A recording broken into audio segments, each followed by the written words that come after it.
On Halloween 1993, River Phoenix died of drug-related heart failure outside the Viper Room Club on the Sunset Strip.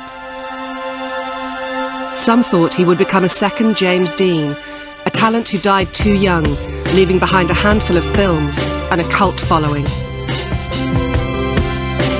I always wanted to meet him in the future when I became an actress. I always wanted to talk to him, tell him how he inspired me. Before his death at 23, River Phoenix had touched audiences with a series of raw, sensitive portrayals that had also won critical praise. It's a really deep thing that's going to hit a lot of people pretty hard, if that's the truth, if he did die from a drug overdose. Because, you know, like I said, granola bars, you know, he's apple pie. Over the course of a year, more than 50 people who knew, worked with or loved River Phoenix were asked to share their memories of him for this documentary. Only a handful agreed. Co-stars and friends rarely discuss River publicly, fearing that the focus will be on his death, not his life.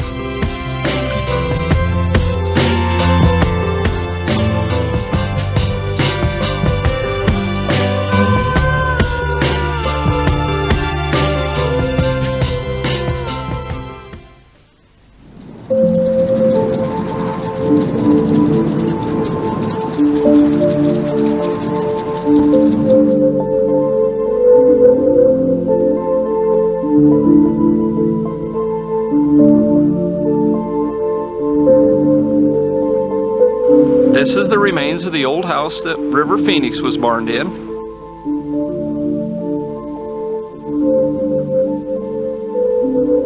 And basically that's all that we've got left is just the little bit of remains and then memories, I guess.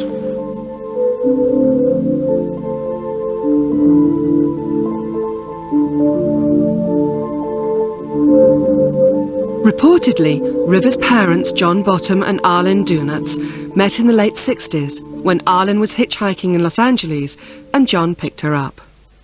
I think the start of it was when they were doing the draft and he wanted to get out of the draft. And I think he went to Canada and then kind of running on the road, so to speak. I think that kind of what propelled him into maybe the hippie life or something like that, moving from place to place. It was a time when many younger people were looking for a new and different kind of life. Some wanted to change society, others just wanted to drop out. They were helping me in peppermint at the time, and we hoed peppermint, we cut peppermint, cooked it, picked the rocks out of the field, and did all kind of things. They were just young kids. All them hippie kids were just young kids. And like I say, we had a house full. We had 6 or 8 people here at all times, you know, and couples and singles and what have you, you know, and some of them be sitting out here under the trees looking at the sun, you know, and just crazy, stupid things. But I think they were just trying something different. I don't understand it. I guess that was the era when they decided, well, what we were doing wasn't the greatest thing, so they were doing other things. Born on August the 23rd, 1970, River Jude Bottom was named after the River of Life in Hermann Hesse's novel Siddhartha, and the Beatles song Hey Jude. Then from there, they pulled out of here and went their separate ways. A few of them leave here, a few of them there, and I wanted John and his wife to stay. And with the little one, because it was winter coming on, and their old VW bus didn't run, and I just didn't want them to leave because I was afraid the little one would never make it. Moving around often exposed me to a lot of different lifestyles, different people, different atmospheres. Learning to adapt in these new situations had given me some insight, you know, on acting as far as, you know, from role to role, you know, and you know, blending in well with a character and seeming casual and natural because, you know, in new towns and in new places and new schools, you can't, you know, stand out as being, you know, the awkward new boy in town, you know, and same with, you know, acting. And I guess just, you know, being exposed to a lot of different, you know, characters and people, you know, and having, you know, that experience under my belt has, you know, helped me a lot. You gotta be a baby and you come to that home. Jesus said, you gotta be a baby. Bottoms drifted into a religious cult called the Children of God, which blended traditional Christianity with the hippie lifestyle. The system's nothing, it's just not worth living for. There's love here, there's nothing out there. So let's get it together and show them. Amen. Show them we love you. Amen. Show them Jesus loves them. The Bottoms became missionaries for the cult, converting strangers on street corners and raising funds. They had their second child, Rain, in 1973. The following year, they went to Puerto Rico, where they had their third child, Joaquin. After 2 years, they moved again to Caracas in Venezuela. There, a fourth child, Liberty, was born in 1976. While in Caracas, the family befriended a Catholic priest who tolerated their cult. They lived begging, and they lived making contacts with people and getting donations of food or money or whatever from other people. And I brought up them a few times, you know, if a couple of you guys just get a job, you could probably support the other people. And they wouldn't go into that. And they said, no, the Lord will provide. River began playing guitar on street corners and singing with his sister Rain. They sang to attract potential converts and, more importantly, to earn a living. They were constantly disinventing themselves. And out of this disinventing, which was for them, in a sense, a religious activity, an exploration, this boy had to create his own universe and world and the structures of it. By the late 1970s, the cult of the Children of God had unraveled. The directives of their leader, Moses Berg, became deranged. He ordered members to win converts by prostituting themselves. He encouraged children to experiment sexually with one another. And finally, he ordered adults to initiate children into sexual activity. I can remember about 1977 when the whole family showed up at my doorstep one day at the church saying that they'd kind of gone into a faith crisis, that they weren't comfortable in the Children of God anymore, and they wanted to leave. Homeless, destitute, all the Bottom family had left were each other.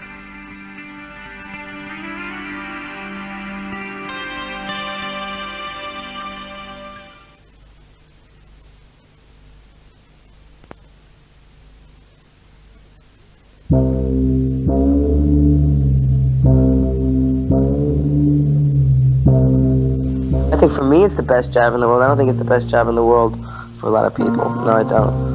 I just so happen to be built for it. It's just kind of luck, you know. But it's also beyond a job. It's my creative mainstay. So I mean, I have a lot invested in that, in this form called acting. At the end of 1977, after leaving the Children of God cult, River Bottom and his family were stranded in Caracas. To pay for their room and board at a local Catholic church, River and his sister Rain played there. Amazing, both River and Rain worked the crowd, even in church, with a kind of professionalism that, you know, that you just wonder. It's kind of like these days when I see an old Shirley Temple movie, you know, as a little girl, you know, how did they ever get her to act like that? Well, kids can learn. The Bottoms decided to return to America, but could not afford the passage. Father Wood got one of his parishioners to smuggle the family aboard a cargo ship.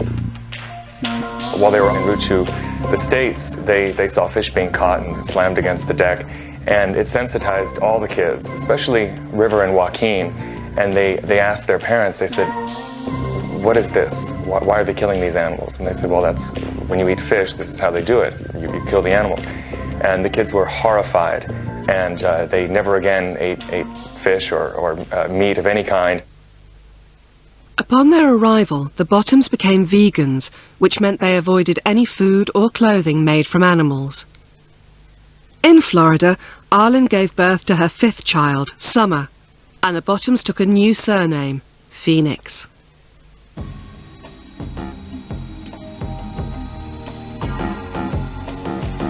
River was the leader of a kind of a merry band of feral children. It was his idea to perform on the streets to get money to send the kids to school. He was the one that led the family into vegetarianism. He was the one who wanted them to go in show business, because in show business you could make money without any kind of formal education, without having all the benefits of everyone else.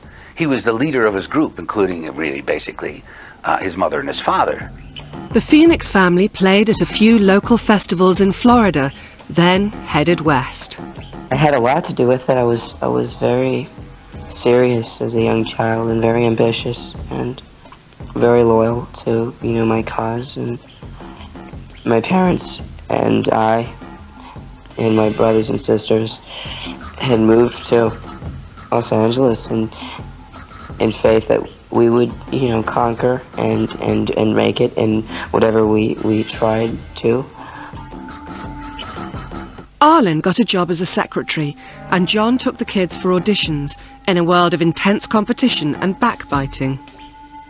And a lot of the kids would, kind of trip you as you were walking down the hall, or, if you're trying to read your lines, their mom would go, oh, go over next to him and, read your lines louder, so that he gets distracted, or, all kinds of little manipulative tricks to kind of, turn the kids at odds against each other.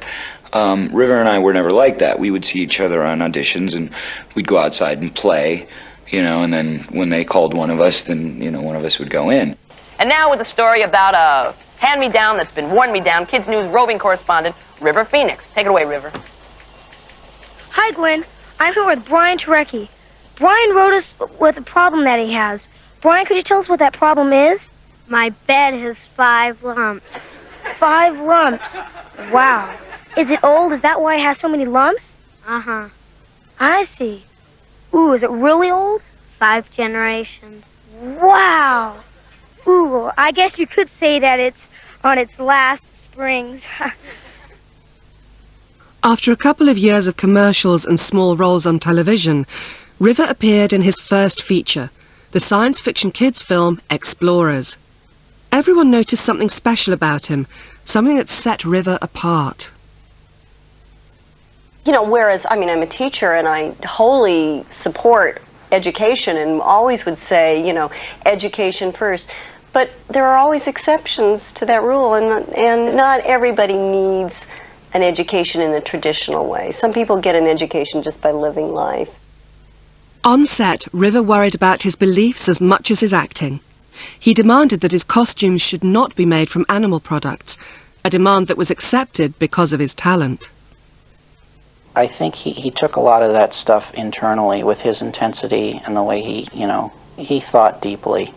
I think every time he would see somebody with a pair of leather shoes or a leather belt, if it didn't affect him consciously, it was definitely affecting him subconsciously, and there was nothing you can do about it.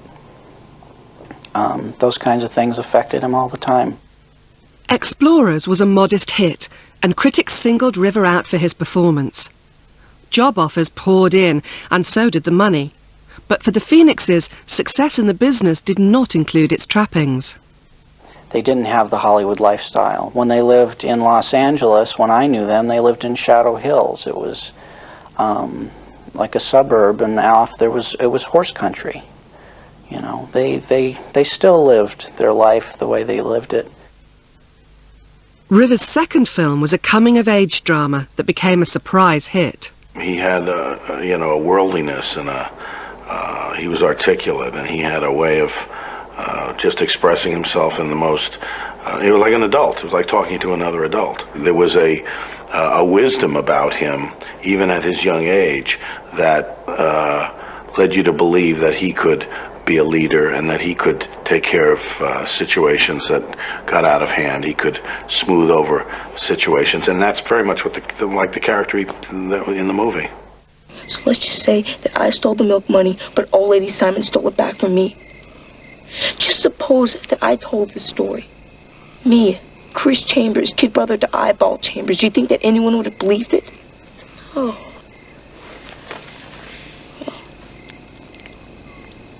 I'm sure she had her eye on that skirt for a long time. Anyway, she saw her chance and she took it. I was the stupid one for even trying to give it back.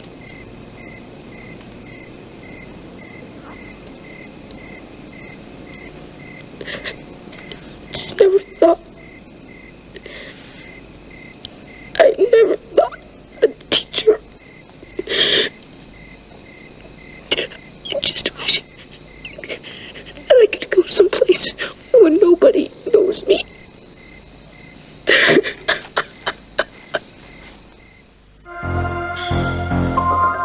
River's next film, The Mosquito Coast, cast him as the eldest son of a family that leaves America on an obsessive quest in the jungles of South America. With the success of Stand By Me and The Mosquito Coast, River was lauded as a major new talent. But with it came something he grew to hate: celebrity.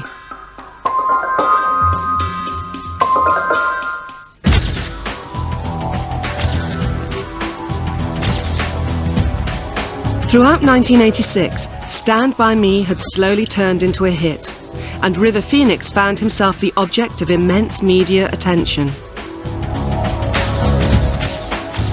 There's nothing worse than being thrown into the world, not knowing your own identity, when everybody else already thinks they know who you are. Because you can never live up to it. Never. River Phoenix took the opportunity to talk about his beliefs. Hello, I'm River Phoenix. If you care about animals, I've got some good news for you. Hold on. People for the Ethical Treatment of Animals can help you find easy ways to help out. PETA, that is, can help you out with a lot of things. People for the Ethical Treatment of Animals can show you... You're not filming this, are you? I think River did a lot, especially considering the decade of the 80s, where people were it was a much more selfish generation. People were not so interested in the world around them, but more in making money. And River brought a brand new approach to using celebrity to speak about issues. Are you a kid who cares about animals? There are lots of us. Come join us and find out how you can help. Write for a free brochure at PETA Kids, Washington, D.C., 20015. Thank you. Hope to hear from you soon. Right, Jupiter? River saw himself more as a role model than a celebrity. He looked at his work as more than just entertainment. We had to do this last scene, and it said that the line was, "You sure you don't want another drink?" or something about a drink. I don't really remember, you know. And if we got to that point, and River said, "I can't say this." And I said, "Why not?" And he said, "I can't talk about drinking like this because of the kids that are going to see this movie." And I said, wow. So he had a vision. When the studio recut the coming-of-age character story into an R-rated sex comedy, River distanced himself from the film. He told journalists that he'd never even watched it. Even from the first time you met him, there was a wisdom about him. He was playing an adult when he wasn't an adult. And he was playing the role of the funder and financer and helpmate of all his family and his friends. I mean, I know somebody gave $10,000 to when she needed it. I mean, he was very helpful to his friends, but he didn't have all the resources yet. River was cast opposite veteran star Sidney Poitier in Little Nikita, and the Academy Award winner publicly praised River's abilities. It was the kind of attention that cemented River's reputation as the most talented young star in town. I really don't spend much time being all that self-conscious. I try to lose that as much as possible. And the only time I'm really made to think about some of these things are in these sort of interviews, We'll ask you, about yourself in a way that's like, I just stay away from it.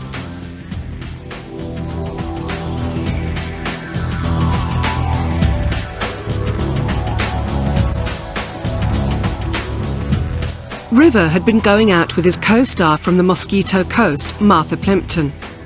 They were cast again together in Running on Empty. River played a teenager who had been raised on the road by a family living on the run from the law, changing identities and homes every few years to escape detection. It was another role that reflected River's unusual background. Well, Danny is doing basically what I do, and that's acting. And so he has The only time you really see him himself is when he's at home with his family, and even then, he's very confused because he doesn't know who he should be, because he's always moving and always changing his identity, hair color, name, so on and so forth. And so, because of all those changes and all of those adjustments that he has to make in his life, he finds it hard to zero in on who he really is, and he gets confused and lost. Now, I have no right in telling this to you. It's dangerous for you, and it's dangerous for them. I'm sorry, I just couldn't stop myself. You can do what you want to. You can tell your dad anything, I don't care. I just needed you to know. I don't know what I'm doing. And I love you. What made him an actor of such uniqueness was also the same thing that I think made him vulnerable in the world, which is there was no barrier between him and anything else. Everything you got from him was completely and totally pure. There was a quality about River that seemed stoned, that had nothing to do with being stoned. I mean, he was like, you know.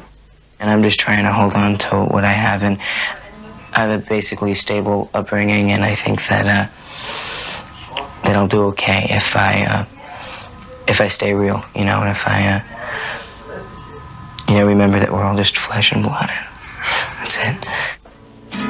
In early 1988, all 3 films were released one after the other. Casting agents, critics and fans all wanted a piece of River Phoenix. The Phoenix family moved to the Gainesville, Florida suburb of Micanopy, and River's mother, Arlen, changed her first name to Hart. He supported them financially. They tried to support him emotionally. River found escape in his first love, music.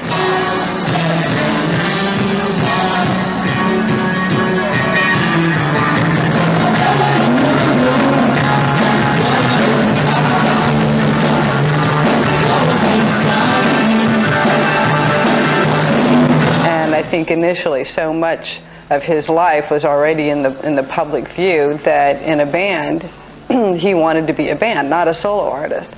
And you know, in a band he could become part of something.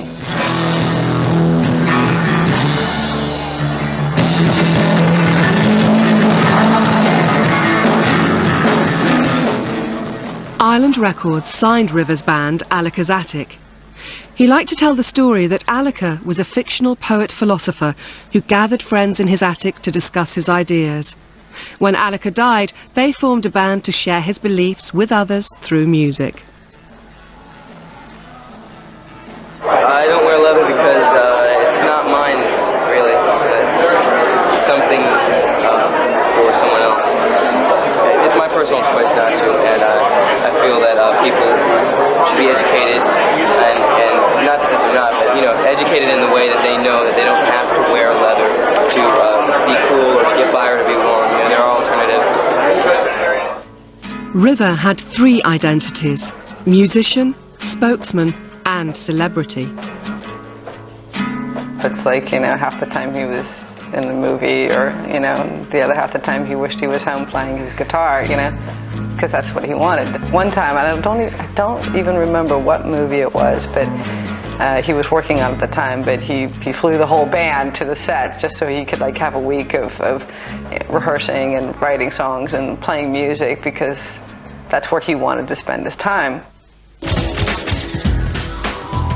River's sensitive portrayal in Running on Empty earned him a Golden Globe Award and an Oscar nomination for Best Supporting Actor.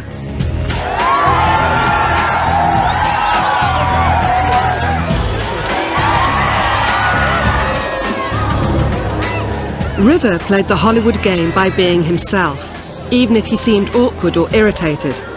He attended the premiere of the movie Batman wearing sneakers and a t-shirt. Hey River, how you doing? Pretty good, thank you. And yourself? I'm great. It's easy to get caught up in this Hollywood hoopla, isn't it? Well, not for me, really. This is, it's easy to get, well, I mean, you're here, so you kind of have to, you know, attend and be normal. So. Do you enjoy hype of this event? The hype? No, that really means nothing to me. It's more of the history of the awards that makes it so special for me. It's the first time I've attended these, and it'll be an experience. I really don't know what to expect yet. What are you most looking forward to meeting? I haven't really thought about it. I just want to find the bathroom as soon as possible. Well, good. I think there's one on the left.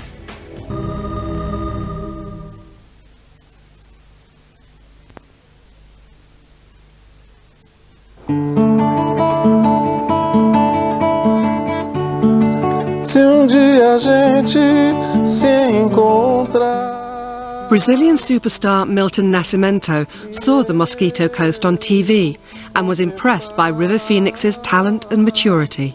Eu falei, meu Deus do céu, isso não é um ator, isso é um espírito, é uma coisa, é muito forte demais. E se a gente se fala, contar as coisas. He wrote this tribute in 1988 and became friends with River and his family. They shared concerns about the environment and the plight of native South Americans. Ele sempre muito sério, sempre estudando tudo, né? Apesar da idade, apesar de tudo, ele mandava os seus filmes para o mundo e queria cuidar do mundo também. Pois paralela ao personagem, eu quis saber mesmo é de ti. Queria que fosses feliz. But River was exploring, always the boundaries, always where this is and where this leads, and no thought was foreign to him. Things could, you could watch his eyes and you could see horizons in them.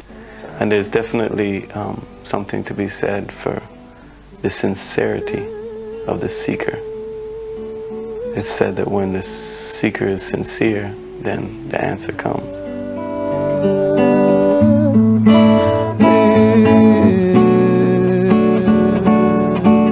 And I think that it's very important to establish a space for those who are not accounted for. Speaking of people that don't fit into a stereotype, it leaves out a lot of people in this world that aren't the model, in a fashion sense of citizen. Or I protest that, and I think it's important to have a film that stirs up that idea, that starts some sort of controversy. In films like Dogfight and I Love You to Death, River gave extra depth to his offbeat characters, but he wanted even more of a challenge. In the independent film My Own Private Idaho, River gambled with his reputation by taking a role as a male prostitute. And one evening he said, because he played a hustler, and he said, Udo, let's go to the real hustlers. And I said, okay. Then I picked somebody out, and I interviewed the boy. And River was sitting there, totally concentrated of listening to what the boy had to say, because that's a practice. If you're an actor, you play a hustler, you don't have to go to bed with people to know the feeling. I mean, you can learn it another way. So Riv. Sir. Why are you doing this part? I'm doing this part because I feel there's a theme that is stronger than any job anyone has. I find it just very ironic, just because of the terms that are laid down. What is success, right?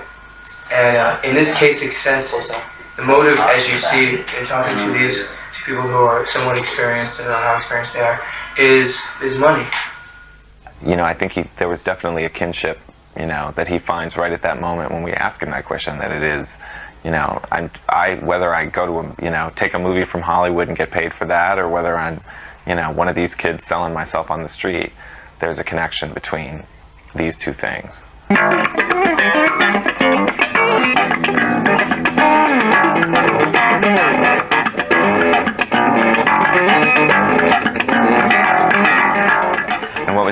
about Private Idaho is that everyone lived in the same house.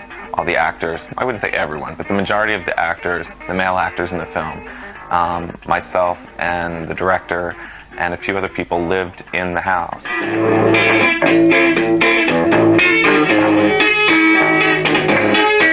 There was no furniture in the house. In fact, I think people slept in sleeping bags, and I think the concept was to make everybody feel like they were a street kid, like they didn't have a place to sleep.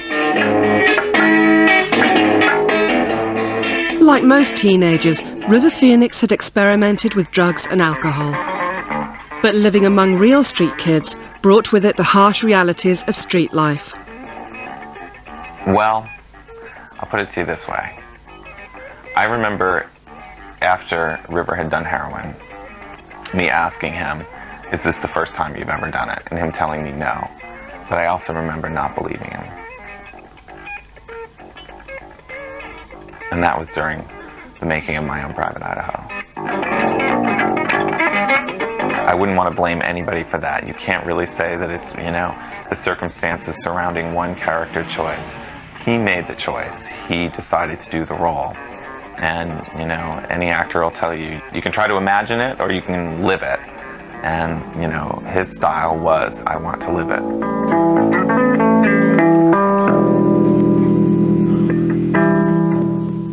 River himself wrote the key scene of the film, where his confused and lost character struggles through his pain to make a human connection. I mean, for me, I could love someone even if I, you know, wasn't paid for it. I love you and you don't pay me.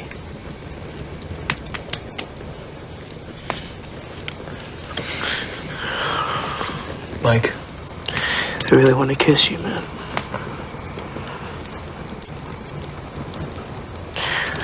Good night, man.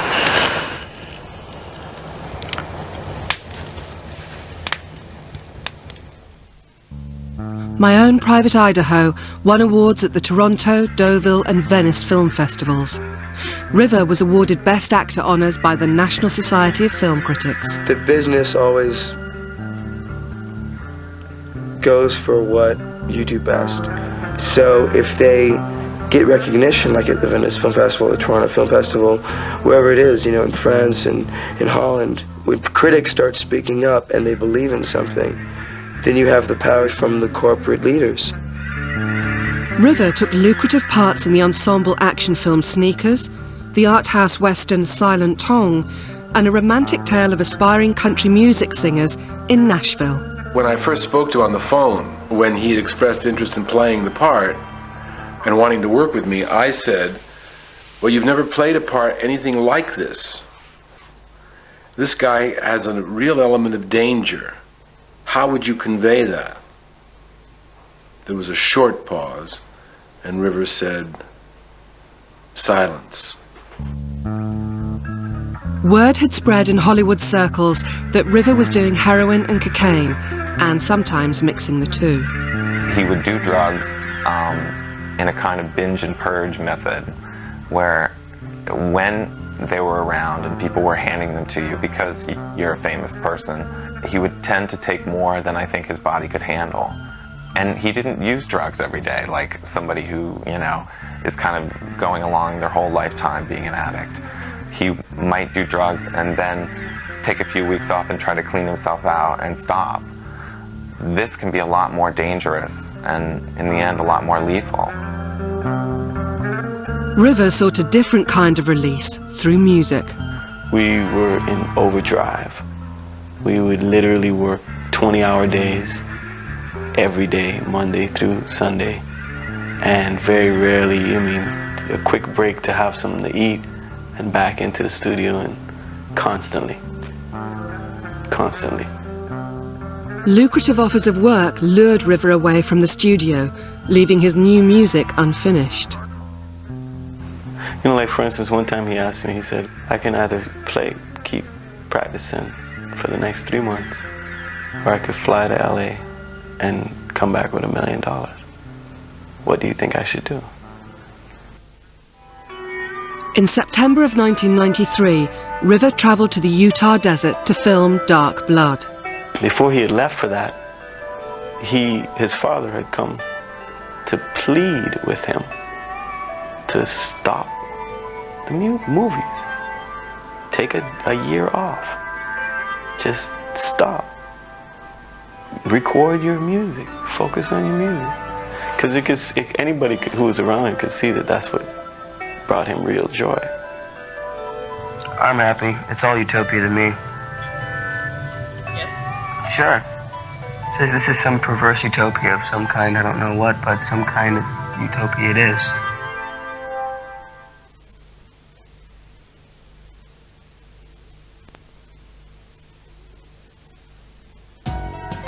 Well, I mean, the problem is that I believe very much in the Native American Indians who really owned this land beforehand. And their idea was that a photo can take your soul. And it scares the shit out of me, too, to be frank. To be in front of a camera? Oh, it's so frightening. Oh. That's why when I'm on set, I never look at the camera. You don't look at the camera. I'm very frightened right now.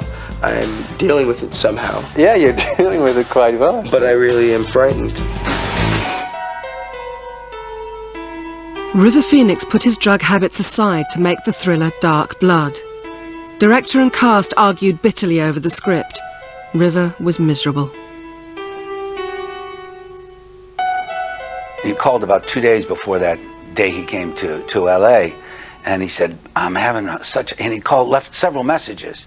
And he said, and the last one was that he said, I'm having such a hard time keeping my head above water in this crazy business.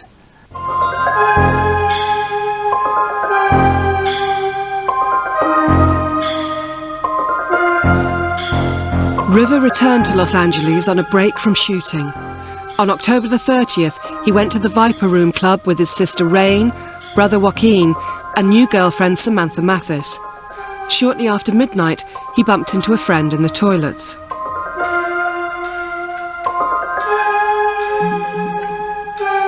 I was told that one of his friends, so-called friends, gave him a little vial and said, drink this, you'll feel marvelous.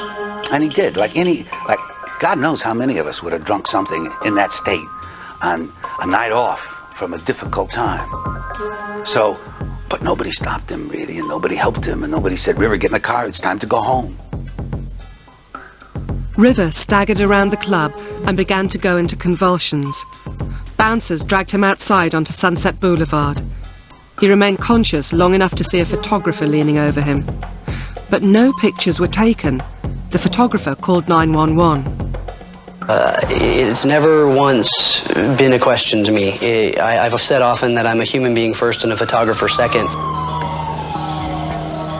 I do not regret choosing not to photograph River Phoenix. It's just something I could not live with to this day, and I would be very surprised if it doesn't haunt the photographers that did what they did to Princess Diana from now until the day they die. One photographer did capitalize on the death of River Phoenix, taking a picture of the actor in his casket at the funeral home. Star magazine ran the photo, claiming it would show teenagers the evils of drugs. Many have written that River Phoenix was destined for an early death.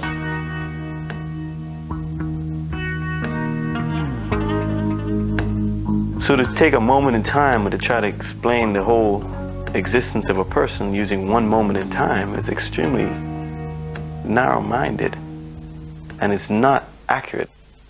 The Los Angeles coroner's report found cocaine, heroin, Valium, and a small amount of marijuana in River's bloodstream. I think there's a lot of pressure in Hollywood, you know. There's a lot of pressure to do, to be a lot of things that maybe he wasn't. I think River's mom says it best when she says, children make mistakes. River was cremated, and his ashes were spread on the family property in Micanopy in Florida. Most of River's siblings have also pursued acting careers. His brother Joaquin emerged as a major adult star. For his role in Gladiator, he was nominated for a Best Supporting Actor Oscar, and like River, did not win. His companion for the event was his mother, Hart. From day one, from interview one, he probably hasn't done one interview where People haven't asked about his memories of his brother, or where were you when your brother died, and were you close with your brother, stuff like that. In the media that River so feared and reviled, questions about him are treated as off-limits by most family and friends. It's a strangely political idea that there's a subject that if you talk about it would somehow contaminate you or someone else in your family. I mean, his family's sort of withdrawn from it. I would like them all to speak out. You can't let River be abandoned like this. He was abandoned on that street, in a way. Why should they sit here and talk about where they had so much pain? But, I was just a friend. And I think I'm doing better to talk about River Phoenix than not talk about River Phoenix. Because I came here to tell you what a wonderful, strong person he was. So what is wrong with that? That people know that? No. That he was an actor who got really into his role? No. That he has a wonderful family? No. So what is there? Please edit this really kindly and take out all the lame shit. Really, please? Okay. I kind of want to do the interview again. I kind of want to do this again.